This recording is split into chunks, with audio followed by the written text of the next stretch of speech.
Welcome back. Let's talk about Everett, Washington, because there's 110,000 people that live there and might be important to them, and it could be important to you as well.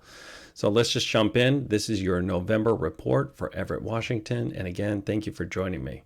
So if you're new to my channel, what I like to do is I cover the areas outside of the Seattle city limits because Seattle is a really big area inside of the Washington market.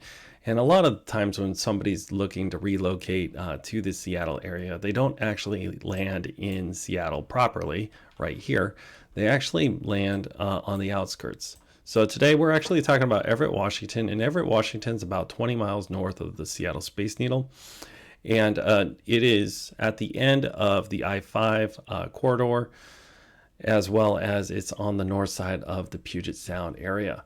So a lot of you actually have commented or, reached out to me in my DMs and say, hey, Victor, how do you come up with this stuff? Well, actually, I ad-lib everything and I don't have a script. I just work down the actual, the actual pages that I present to you.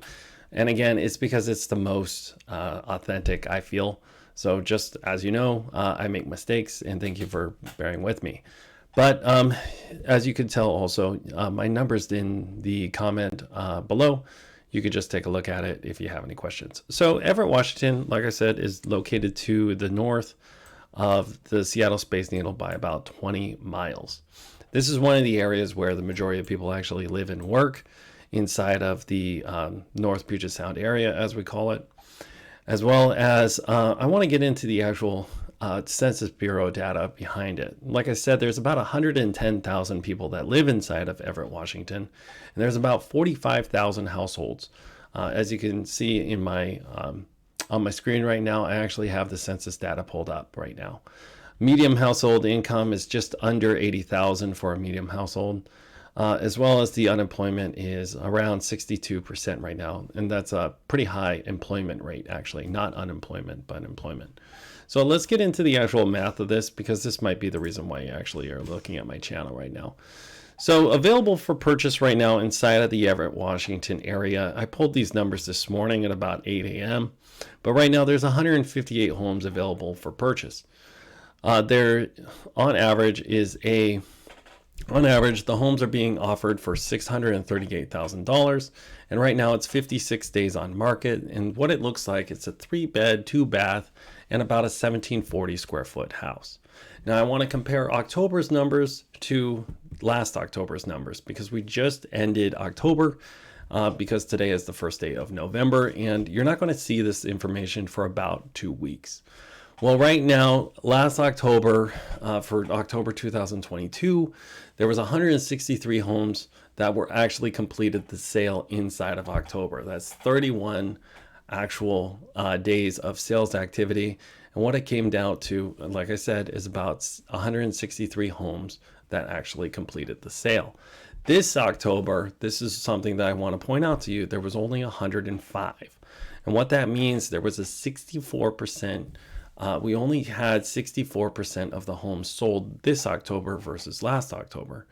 And that's that's very close to about a third of the homes were not sold. This also, and this is something that I just want to say on the personal side of things, but what that means is there was about a third of the people that normally move that chose not to move. There was a third of families that chose not to displace for any reason. And that also affects people's lifestyle, where they're living, and also their work environment. Now, going into this right now, I actually want to compare some things for you. But I came into, and this is something that not a lot of agents actually cover inside of the Seattle area, but when I average all the prices together, and I average the actual sizes together as well, for that 3-bedroom, 2-bath house that's 1720 square foot, if you were to rent it right now, it'd be $3,100 roughly. So that's not that much money. And on top of that, you're renting a 3-bedroom, 2-bath, a single-family house. Now, if you're going to turn around and you're going to purchase it, what it's going to look like, it's going to take a purchase cost of about $665,000, and your mortgage is going to be $4,600. And that's only your payment and your interest, not your taxes, your insurance, your HOAs, or any special assessments. let alone a hot water heater going out of service or a leak in the roof. So it's $4,600 versus the $3,100. So right now it's about 15%, $1,500 more to rent. So it comes out to 147% more to buy now than it is to rent. So you're actually saving about $1,500 on rent.